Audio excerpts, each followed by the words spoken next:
Good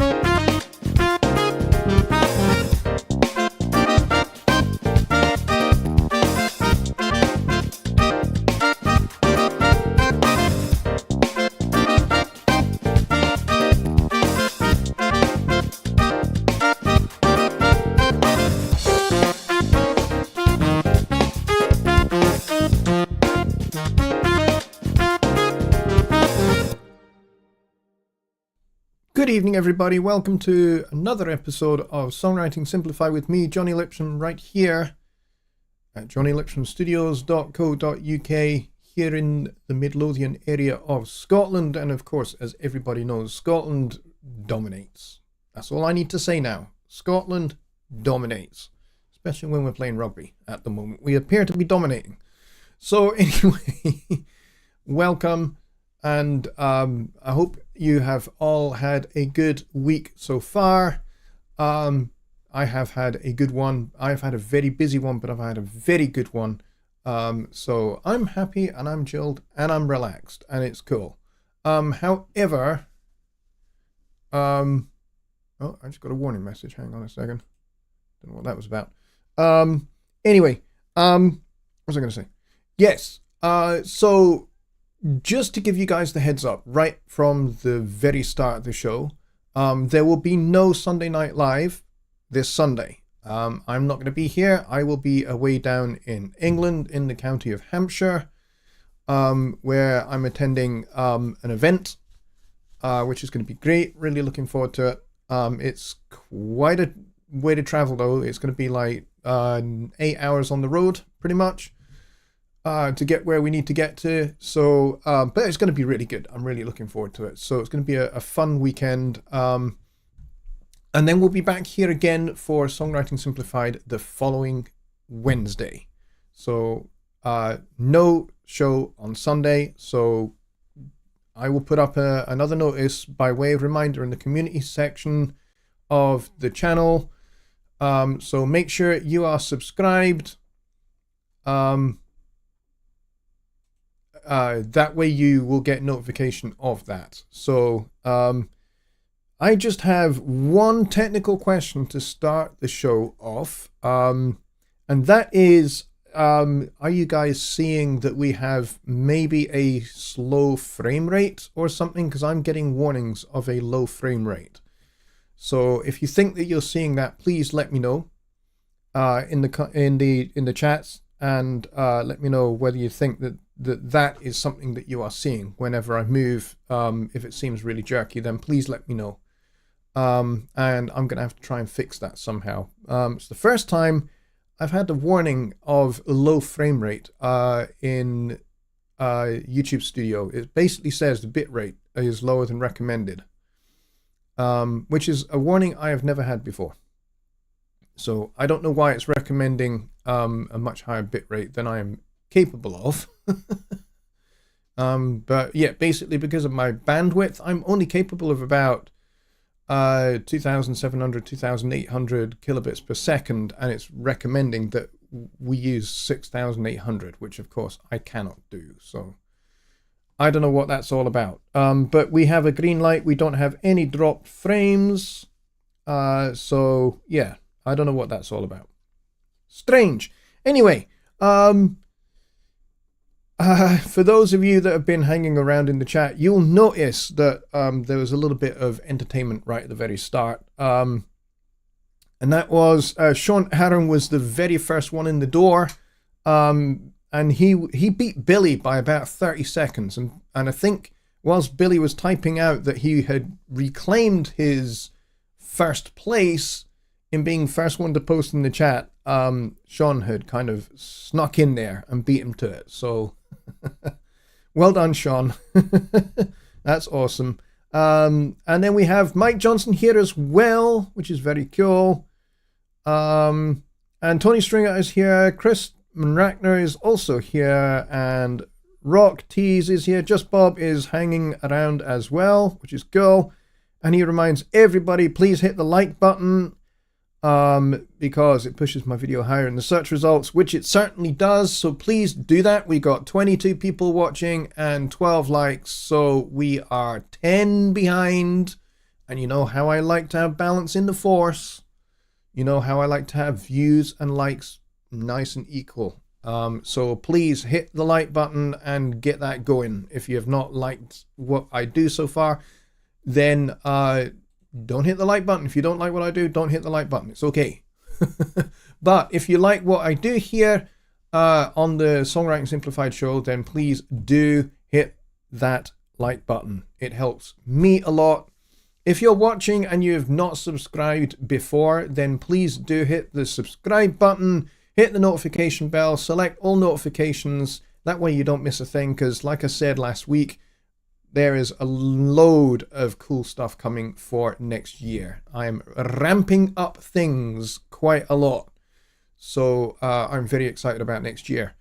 Indeed. So you want to make sure that you're subscribed, and you want to make sure that you've hit that notification bell as well. Subscribing to the live shows, subscribing to the channel is important, because you will not be able to get involved in the chat if you have not hit that subscribe button. You have to wait a couple of minutes, and then the chat will open up, and you'll be able to get involved, and you'll be able to ask your questions, which is what these shows, my two twin shows, Songwriting Simplified and Sunday Night Live, are all about. It's about taking your questions.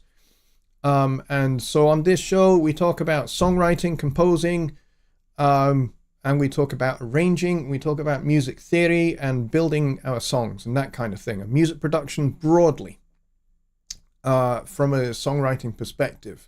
And the idea is that I give you tools, I give you answers, I give you pointers and some direction to help you improve your songwriting and your arranging and your composing. Because I know some of you are instrumental composers and you're arrangers, and you're not into lyrics and writing songs with words and that kind of thing. So, and that's okay. I do try to cater to you folks as well. So where were we? So we got John Hawk in here as well. We got Bobby Booth. We got Boris Dancy. And we have Don Oliver and Roger Beckett. We got Kyle Traduziak, and we've got Brett Marla and Paul Morgan and Gardner99. And Turashiva's here as well. Turashiva, by the way, is awesome and fantastically talented. You should all check out what she does. And we got Spin 180, who is here. And we've got Rich Creswell here as well, who is kind of my partner in crime. So Rich is a very cool dude down in England, and he has very generously helped me out with organizing some contests, especially the Halloween contest that we just did. And he and I are going to be partnering on a few more projects and a few more things for this channel as well, and working with him and his channel. So it's going to be great. Looking forward to that. And Sub Videos is here, and we got Bill Shepherd is back amongst us, which is cool. Mike says, okay, you convinced me, I clicked the like. Thank you, Mike. I love you, mate. You're fantastic. Rhythm Hus is here, and he says, greetings from St. Lucia. Awesome. We have people from all over the world here as part of this wee community. It's awesome. Love it. And I think I've reached the end. Oh no, Peter Brooks. Sorry, Peter. I forgot to mention you there. And Rich has just announced there, he says, I'm currently working on the Crimbo Challenge, which is awesome. I'm looking forward to being able to give you guys all the details for that, and we will. It's going to be great. I'm really excited because, the Halloween Challenge was such a great success, and it's going to be very, very cool. And we got Kane Rock here as well. He says, how the heck do you get Gregor and Joe to review a mix? Seems like it's impossible. Yeah, that's a question to ask in the Studio One Plus community. And I recommend that you tag their names in your post. And I'm pretty sure that one or both of them will answer you, because I am close personal friends with both Gregor and Joe. They are very different people, but they are both equally wonderfully awesome. So there we go. All right, so we've got a couple of questions on songwriting, and I'm pretty sure we're going to get some more as we go as well. But let's see. I need to go up to the other question. Okay, first question, and this is kind of going to kick off a wee bit of a discussion, because it's Boris's question, and he says, what happened to the bridge? Well, first of all, there are rumours that it fell down, but those rumours are largely unconfirmed. And secondly, quite often, London Bridge is confused by most tourists and people that aren't in the UK for London Bridge. It's not. Tower Bridge is Tower Bridge. London Bridge is very different and does not have the towers. And everybody kind of confuses the two bridges. But anyway, here in Scotland, in Edinburgh, there is the Forth Bridge, and there's the Forth Bridge 2, because there are two bridges now. And then you got the Kincaid Bridge, which is further down the river. And so if these two bridges are closed, the only way you can get across the River Forth is to take a long drive this way to go and take the bridge to go this way, and then you can go back up that way. It's a bit of a pain in the butt, but yes, what he's referring to, and I'm kind of mocking a little bit, is he's talking about the part of the song that gets called various things, but most commonly it gets called the bridge. What is the bridge? How do you use it? How do you work it into your song? How do you make it happen? Well, here's the thing. There's no real clear answer to this, because there are different ways in which people apply this particular thing. And sometimes it's called the bridge, and some people refer to it as a middle section or a middle eight or something like that. But the idea, the concept of a bridge is it's supposed to link a verse and a chorus together. It's the bridge between the verse and the chorus. That was its original intent. So you see this quite a bit. And the idea is that it takes the story, the narrative of the verse, and it starts to kind of ramp up the tension leading to the chorus, which is the chorus is the punchline of the song. If you imagine that, you know, the verse is, imagine this is comedy, right? And imagine that the verse is the narrative of the comedy. The bridge kind of sets up for the punchline, and then you drop the punchline, and it's all about timing. Timing has to be sweet. So you want to really kind of stretch out that tension and then doing, let it go. And you're into the chorus. So how do we make this work? Well, most oftentimes a bridge might have a series of chord changes that may actually temporarily go into a different key, and maybe it might do that a couple of times before it drops into the key for the chorus. So you might have a series of 2-5-1s, and that is a good place to build a bridge.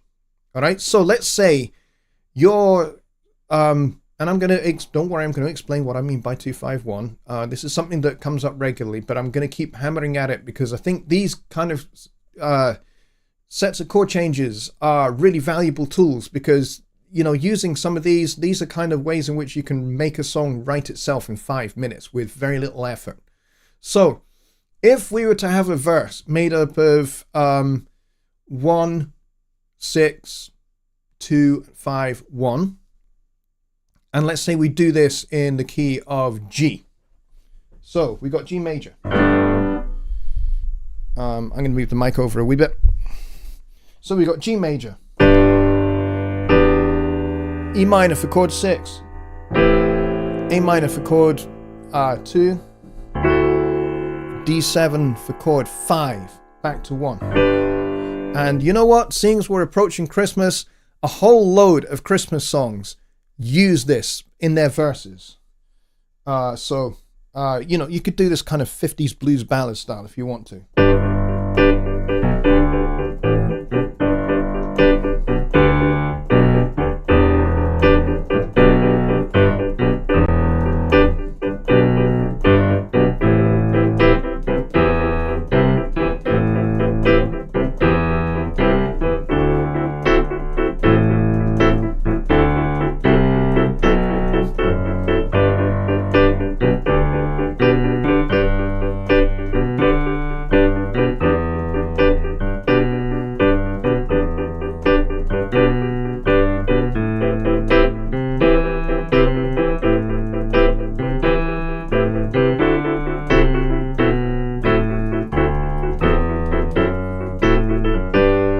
So let's imagine that is our verse, okay? So what we can do is we can do a series of 2-5-1s in our bridge. So we're in the key of G major. Let's say we want to go to the key of C for that first bit. So we've arrived back in we've done our to D, and we're back in G. So we want to do a 2-5. We want to go to the key of C. So we can just go. We can just turn that into a 7, and now we're in C.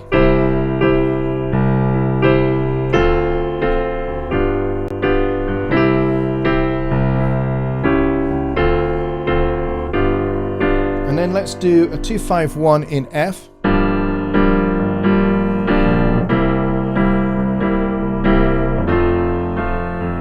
But we got to get back to the key of G to get to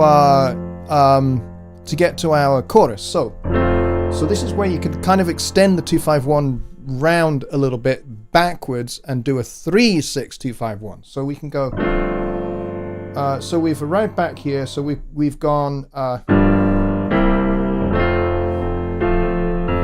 We've got to get from F to G. So we're going to go 3 in the key of G.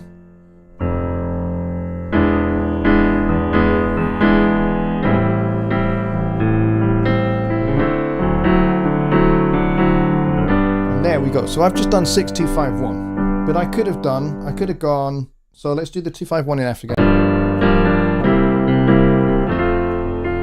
Let's go chord 3 this time.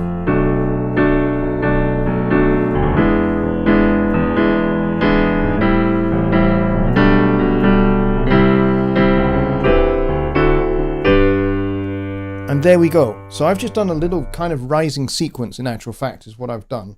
I've gone 2,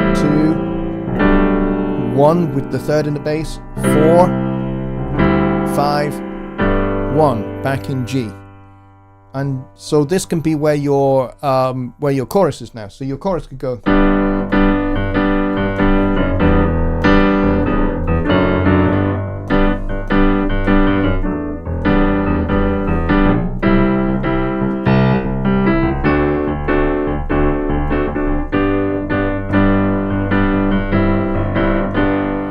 Or whatever it might be. So you see how this kind of idea has pretty much written itself. So we've gone from here to chord 6, 2, 5, 1. We did this a couple of times. And then we went to the key of C to kind of move into our bridge. And then we did another 2-5-1 in C again. But then 2-5-1 in F. And then a 3-6-2-5-1 in G again.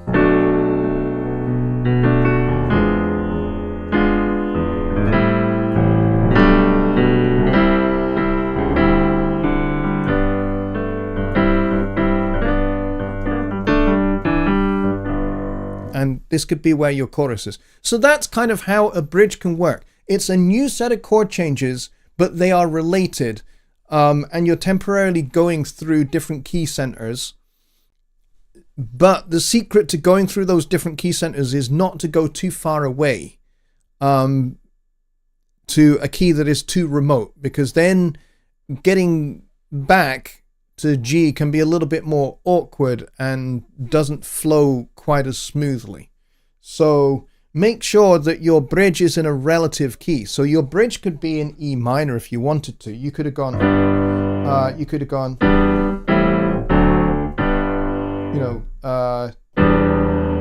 6, 2, 5, 1. And then you could have done a B7, which is the 5 into E minor.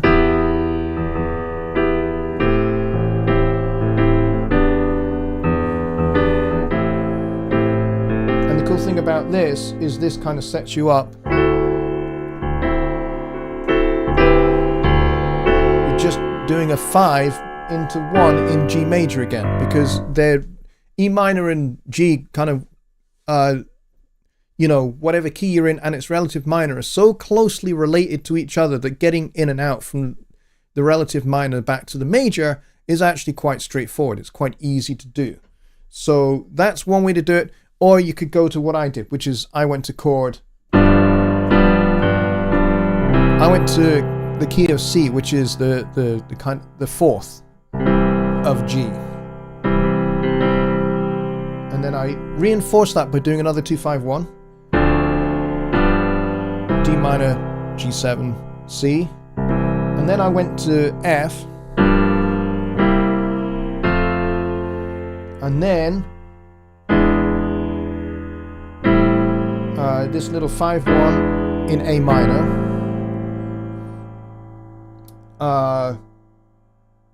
And then kind of I did that little rising sequence that got you from, you know, from here. So basically going chord 2, chord 1 with the third in the bass, 4, 5, and that brings you back to 1 in G major. So that's one way to get from the key of F, which is quite remote. It's maybe a little bit too remote.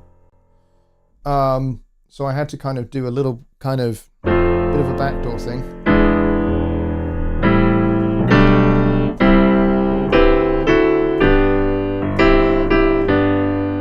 And that lands you back in the key of G. So that's kind of one way in which you can execute a bridge. You basically take the listener on a little bit of a detour before you come back. So that's one way in which a bridge gets used. Another way a bridge gets used is kind of like as a break. And that's also another name for it, by the way. So bridge, middle 8, break. Those are kind of different terms for essentially the same thing, but they function in a slightly different way. So how does a middle 8 work? A middle 8 is usually, you might change key and then go back to your home key, much like we did just there. But in that instance, we were bridging between the verse and the chorus. So what this might do now is when you come out of a chorus, maybe the second chorus. So you've gone verse 1, chorus, verse 2, chorus. Then this bridge thing, this middle 8 thing would happen at that point. And so you can go to a completely different key. And I've heard this where they've actually gone to a really distant key and then brought it back. So you go kind of on a bit of a detour. You introduce some new lyrics, you introduce a new melody, new set of chord changes. You might change things up arrangement-wise. This might be where you bring in, I don't know, strings or something, or a horn section, or, you know, layering up more guitars, or whatever you might do to kind of broaden the sound just a little bit. So if we're in this key of G major, then maybe I might go to a more distant key in this scenario. So maybe I would go to E flat major, which is kind of the flat 6. So that's a little bit more distant, and it's a little bit more of a challenge to get back, but you can. So maybe I would do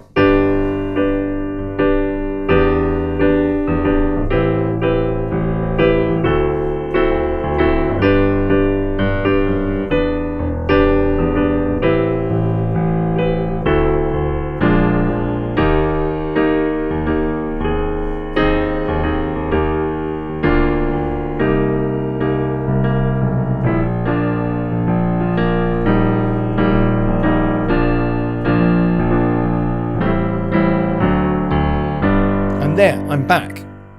So how did I do that? So what I did was I went through my 165-1 in G, but when I got to the end of it, when I got to the 5, the D7, ready to go back to the G, I then put in a little chord 5 in E flat, which is B flat 7. So I went, and that takes you to E flat major. And then I did this little kind of plagal cadence where we're going A flat, keeping the E flat in the bass, and then B flat over D to C minor, then to B flat, because I want to build up this tension a little bit more, and then a 2-5-1 in G, and I'm back home where I belong. But I've taken a little detour to a key that's maybe not quite so closely related, but you can make it work. And certainly something like E flat is a good choice, especially if kind of the melody and the theme, the mood of the lyrics that you have in mind are kind of, you are wanting to kind of like make things bright, regal, strong, tenacious. Maybe your lyrics are about standing firm and being strong in the face of adversity. Then going from G major to E flat is a good key change, because E flat is really bold. It's really strong as a key. And there's all sorts of scientific and musicological reasons why E flat is so strident and strong. And so if like your song is about that kind of defiance in the face of adversity, then certainly going to E flat is a good option for you. And then you can go to chord 5 in E flat and you can hover on that like I did. And then you're only a half step away from A minor to do the 2, 5, 1. To get you back to G major and your chorus. So, you know, you can set this up, you can have a little drum fill. And then you're back in for your chorus. And so that can be how you navigate from the middle section into the final shout chorus, if that's what you're going to do. So those are kind of different applications of bridge, middle 8, those kind of ideas, those kind of concepts. And, you know, another application might be that that the bridge goes from the chorus into, like, I don't know, like a guitar solo or something else. And then it comes back in for the final chorus of your song. So depends on how you want to do it. But Boris has a fantastic question, and he kind of stated it in a kind of humorous, kind of understated way. But it's a really good question. And so how you go about it from an arranging point of view will depend upon your application, what you want to achieve. You might want to kind of like bring the dynamic range down a bit, you know, bring the volume down a bit, thin out some of the texture, and then build the texture back up towards your goal of getting into that chorus with the full ensemble sound. So maybe you break it down. You do a breakdown as well, and you strip everything away. So maybe you're just left with acoustic guitar and lead vocal, and you make that lead vocal bone dry. And then you can start to build back up, and you can start to slowly, you could do some automation and automate that reverb so the reverb gradually comes back up over the course of that bridge, until it's like back as it was for the verse and the chorus. So there's lots of different production tricks you can do to kind of enhance a bridge. But it's a great question. Love that question. Let's see.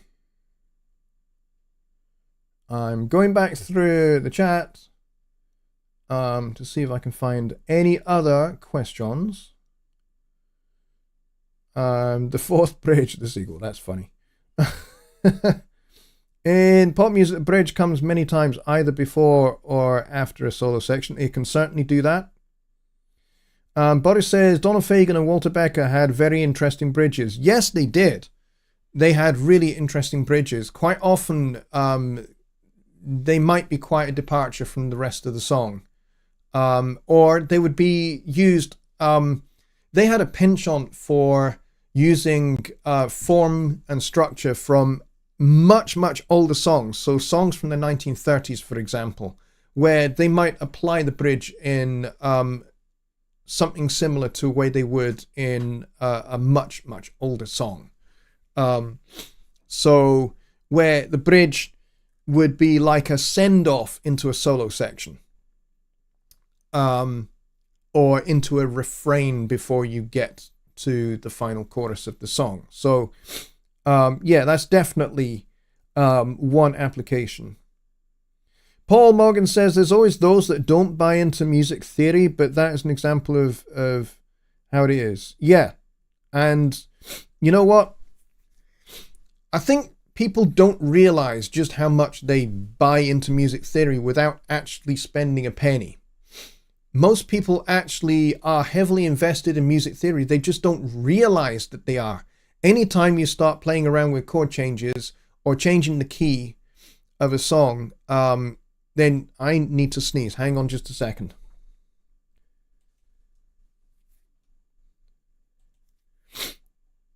Oh my gosh.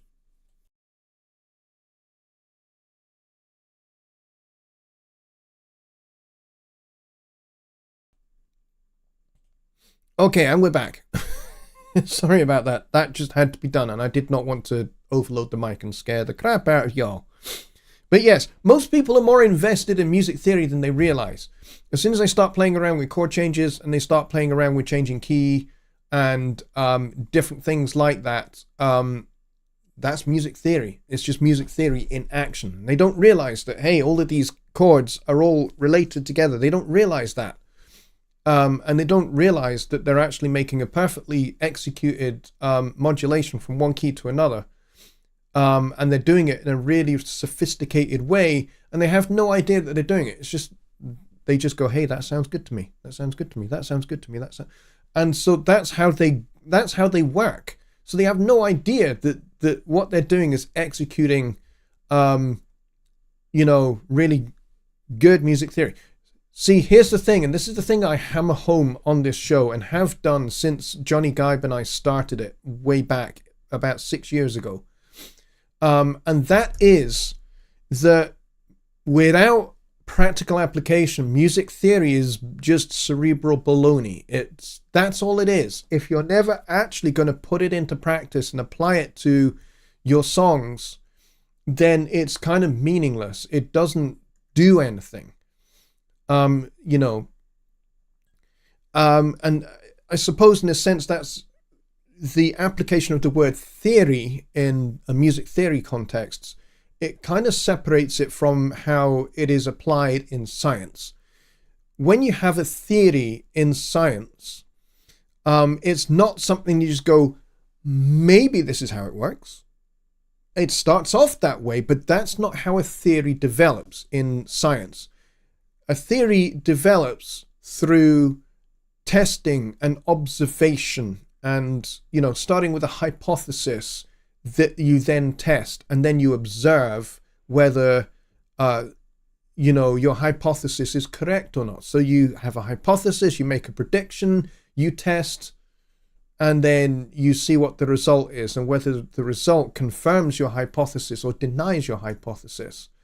And if it confirms it, then it establishes it as more of a fact than just a theory. But we still, in science, they still use the word theory, even though it has been established and confirmed evidentially. It's still regarded as theory. Like gravity. Gravity has been an established fact for hundreds of years, and yet it's still regarded as a theory.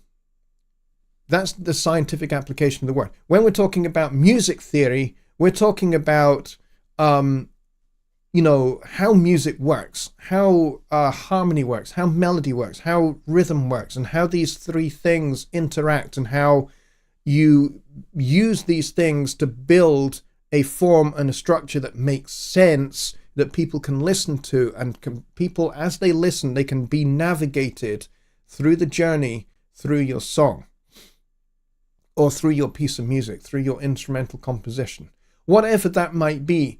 But music theory is all the building blocks that go together to make music work. So in a sense, it's a little bit different than science. But they're both kind of based on observation and testing, and so I suppose they're both scientific in certain different respects. But yes, theory without practice is meaningless, man. So that would be my view there. It's a good question. It's a good point, though. Just as good there, the point that you don't actually need to know music theory to write music, but it definitely helps. I know many who know theory simply from experience, but have never had any formal training. Absolutely right. Absolutely right. That's spot on. Mike Johnson says, I may just have to go to the music store and buy an inexpensive keyboard at this point. Yes. Maybe you do, Mike, especially if you're going to be out there in the Philippines for, a little bit longer than, you have been. Kane says, no parallel octaves. And Rich says, more parallel octaves. Yes, I couldn't agree more with Rich, actually. Parallel octaves, parallel fifths, bring them on.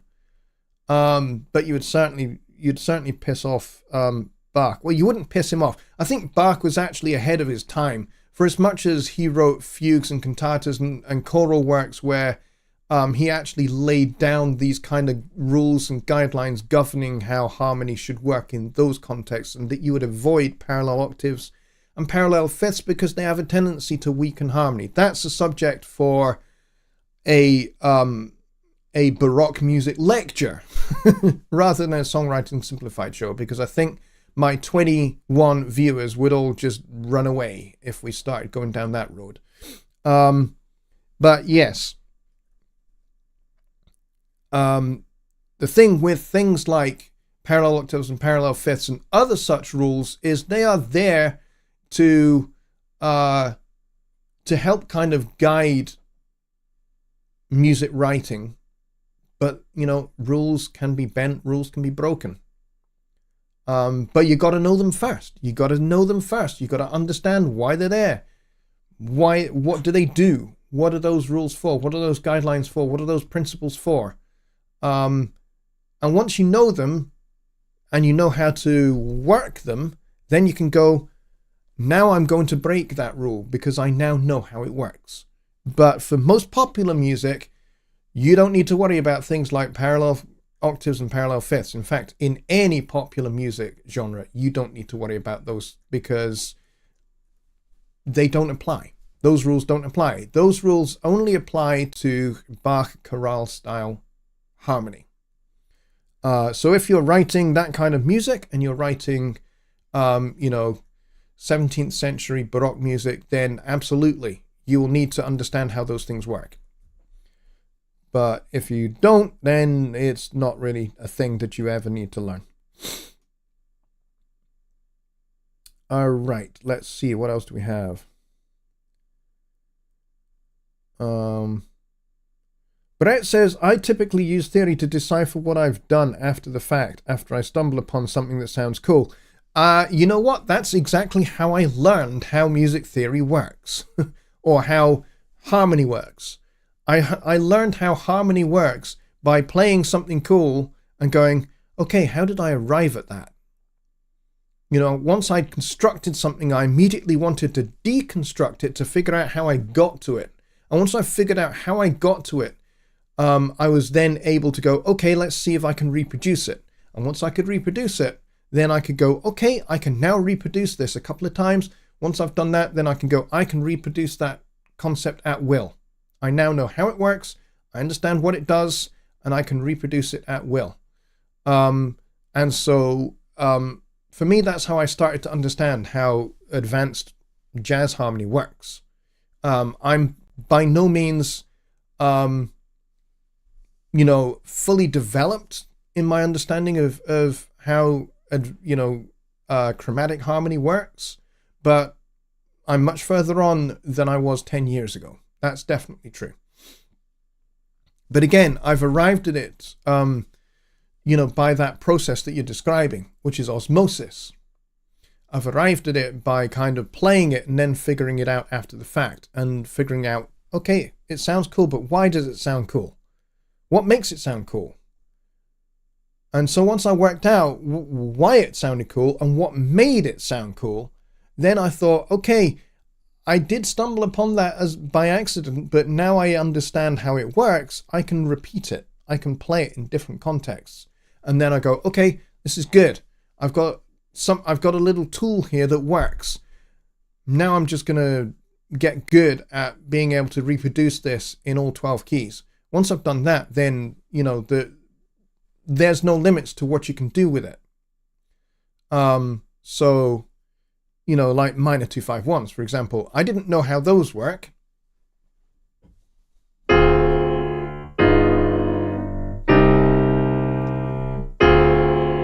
Diminished, 7 flat 9 chord,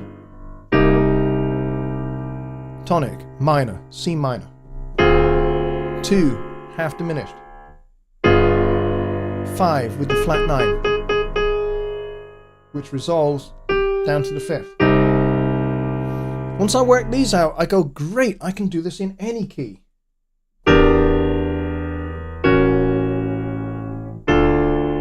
There we go, 251 in D minor.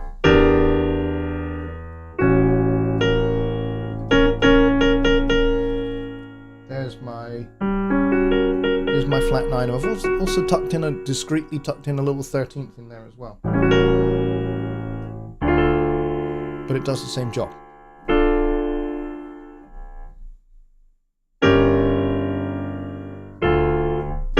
See how that sound resolves? So you've got this leading tone that resolves to there, and then you've got the 7th that resolves down, and then you've got the flat 9 that resolves down as well.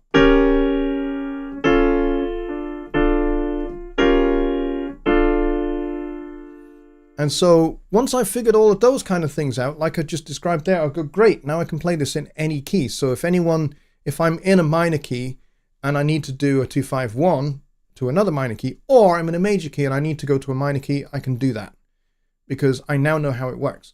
And so that's kind of how I developed a lot of what I understand now and what I teach you guys.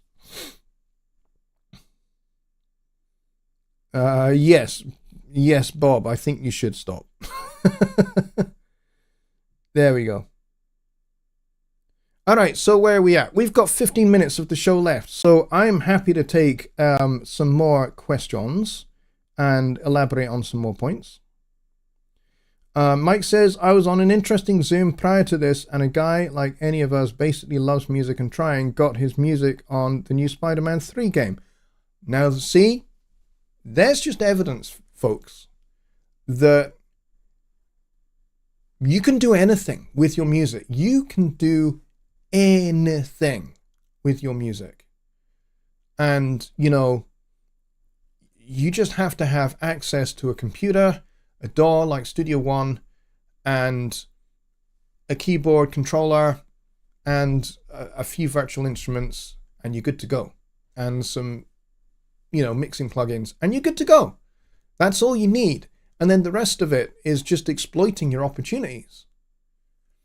And, you know, for as much as, you know, the music business is about what you know, like the things I teach here, it's also about kind of who you know. I mean, that, you know, that friend of yours landed that gig getting his music into the Spider-Man 3 game by connections that he had, by people that he knew, or people that found his music and reached out to him. So this goes back to what we talked about with the Halloween challenge and why that challenge was so important, because it gave everybody the opportunity to get their music published, get it onto SoundCloud, get it onto Bandcamp, get it onto Reverb Nation, get it onto a place where people can go and find you and find what you do. And doors can open. You can end up with your music being used in a video game or in something else, you know. I have had that happen. I worked with an artist called Samantha. I'm not going to say her last name because I want to protect her a wee bit because she's quite young. But I worked with her. She's a really, really great singer, and she's a really, really terrific songwriter. But she's not really an arranger. She doesn't know how to come up with a good arrangement for her songs. And her songs are really good. They are really, really good. She just doesn't know what to do with them. So I basically started working with her as her arranger. And we did an album together. This is many years ago now, but we did an album together of her songs. And basically I wrote arrangements of her songs. I fleshed out what she had. She basically just had a guitar and a vocal. And then I basically developed all the production around that and the arrangement of the song. So I brought in things like, wherever required, I had a little string quartet to accompany her acoustic guitar and vocal. Every song, basically, we just recorded her with her guitar singing live. So we put up 2 mics. We put one on the guitar and one on her voice, and we just cut song after song after song after song that way. And then once those were done, then I just fleshed out everything around that. And so I built a rhythm section when we needed it, and I wrote string arrangements for a string quartet, and I happen to know people that are really good string players, you know, violin, viola, cello, and I played upright bass, and you know, I just fleshed out these little arrangements for her songs. And there was a couple of songs that had a bit more of a soul kind of vibe to them. So we had some backing vocals, we had a bit more of a fuller band, plus a horn section. I'm used to writing horn section charts because I write horn arrangements for all sorts of people, and I ran a big band, so I write big band arrangements. So I have, you know, decent skills at writing horn section charts. And so that was basically what I did for her, was I brought her songs to life with really good arrangement, and using some arranging skills to kind of add some ear candy where it was required. And, you know, I reharmonized some of her songs a little bit.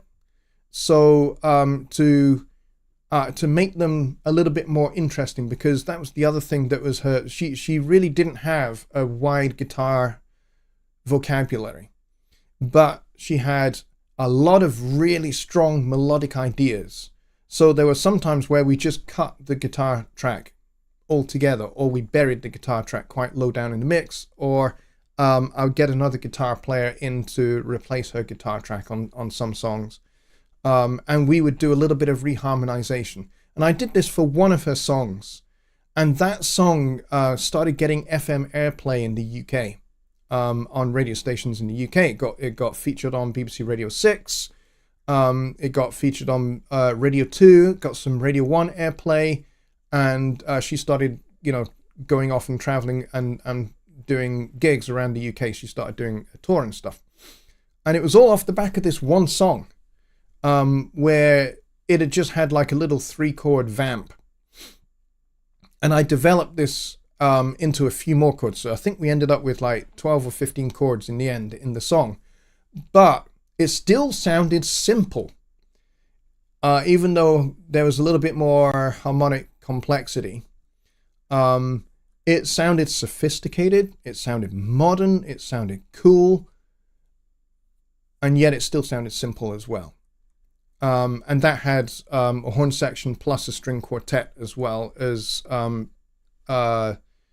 electric bass, drums, couple of guitars, keyboards, and I replaced her acoustic guitar track. And so, you know, that song just totally took off, and off she went, and has had a great deal of success. And I'm very proud and very pleased with my association with her. And she's still young. She's like in her 20s, and she's gone off and she's having a terrific time. And I'm here doing what I do here, and I don't mind. I really don't mind.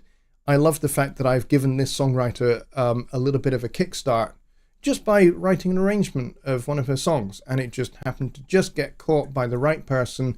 That right person took it to their radio station. That radio station put it in heavy rotation, and, you know, a couple of other DJs from different radio stations just grabbed hold of it, and before you know it, it's become a successful song out of nowhere. Not even signed to a record label. But that song got her signed. So, do I still write arrangements for her? No, I don't anymore. But I have worked with her since. I've played keyboards for her at a couple of her gigs when she came up here to Scotland to do the Edinburgh Festival. I played for her then, and I was her musical director for those shows.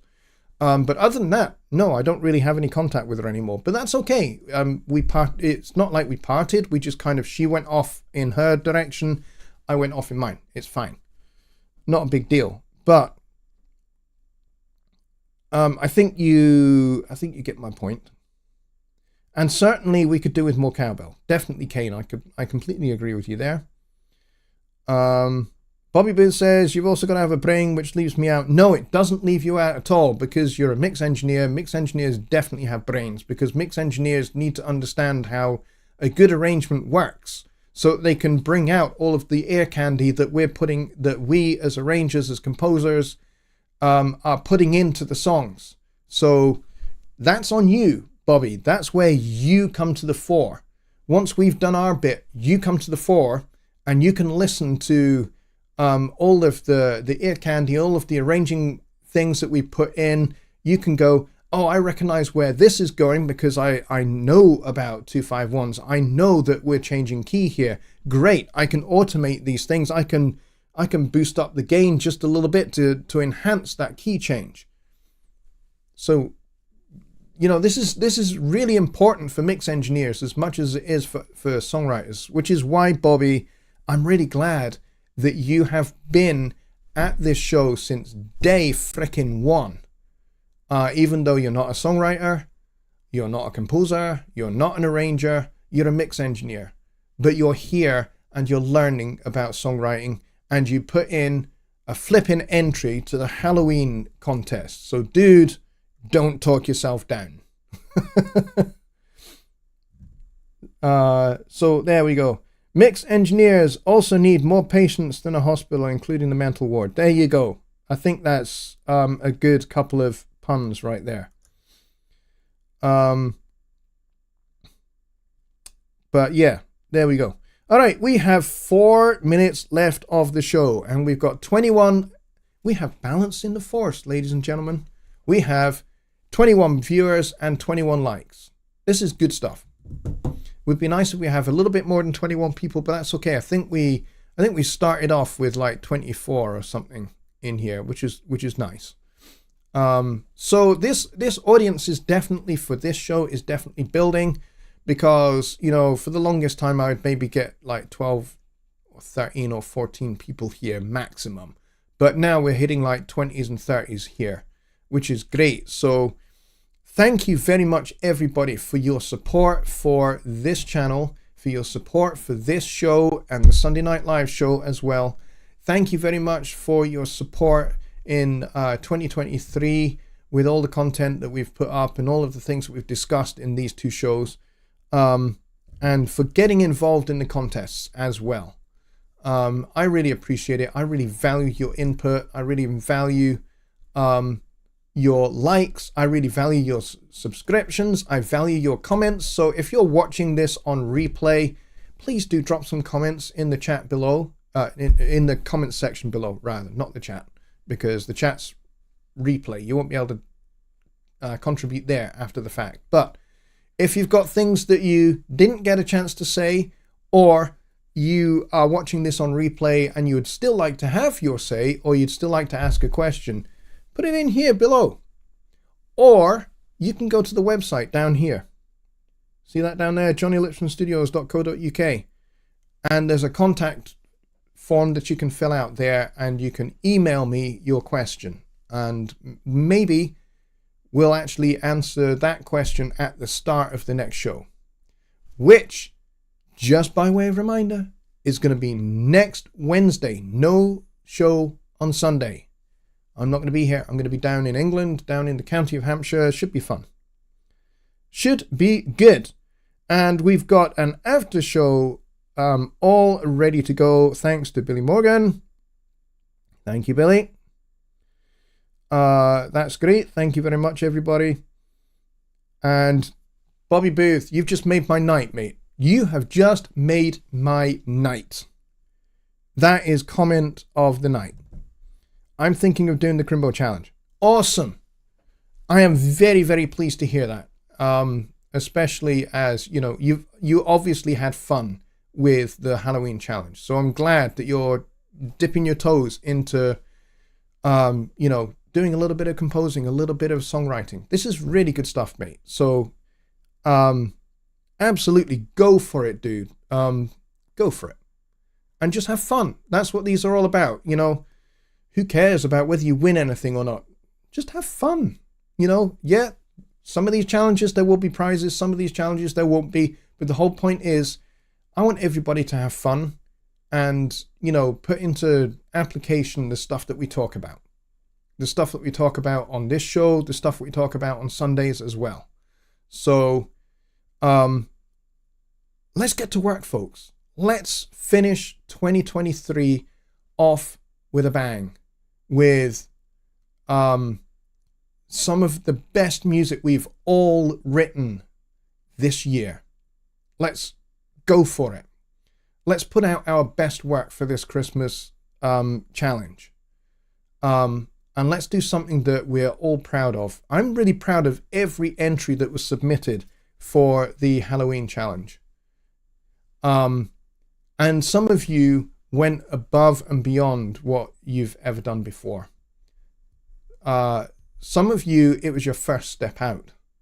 That's great, because now you're on the road. And the only thing you can do next is take the next step. And so, you know, your first step was really good. Let's take another step and let's make that step better than the first one. Let's go for it, folks. And let's make this the best Christmas contest that we've ever done, and the best Christmas contest that has ever been done in the history of music. Let's do it. Let's make it happen, folks. All right. So with that encouragement and that endorsement ringing in your ears, everybody, thank you very much for joining me tonight. Thank you for your great questions. Thank you, Boris, for the conversation starter. I appreciate it. And I will see you all on Wednesday for Songwriting Simplified, where hopefully we will launch the Christmas challenge and what you've got to do and the parameters in which you got to work. All right, folks. I'll see you then. Good night, everybody.